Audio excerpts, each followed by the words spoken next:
మధ్య జనసేన పార్టీకి విరాళంగా చిరంజీవి 5,00,00,000 ఇవ్వడం జరిగింది.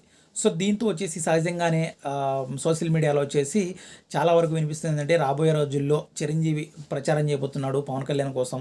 ఆయన గెలుపు కోసం గూడా చిరంజీవి ఒక ముందడుగు వేయబోతున్నాడు. అంతేకాదు చూడండి చిరంజీవి గూడా పవన్ కళ్యాణ్‌తోనే ఉన్నాడు. పవన్ కళ్యాణ్ గెలిపించండి అని చూపించడానికే ఇలాంటి చూపించారు అంటూ చెప్పుకొస్తుంది. కానీ సహజంగా వినిపిస్తుంది ఏందంటే, రాబోయే రోజుల్లో చిరంజీవి వస్తాడా రాడా అనేది తెలియదు గానీ ఇప్పటివరకు. ఒకవేళ వచ్చినా కూడా చిరంజీవి జగన్మోహన్ రెడ్డి టార్గెట్‌గా మాట్లాడకపోవచ్చు అనేది కూడా చెప్పుకొస్తున్నారు.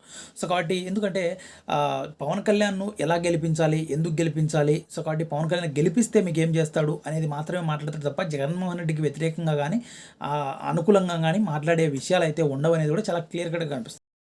ఇంకో వర్గం చెప్తుంది ఏంటంటే, డెఫినిట్‌గా వచ్చేసి అంతేకాదు ఒకవేళ కూటమిలో భాగంగా కూడా ఒప్పించి కూటమిలో భాగంగా కూడా ప్రచారం చేపిచ్చే అవకాశం ఉందనేది కూడా చాలా వరకు వినిపిస్తుంది.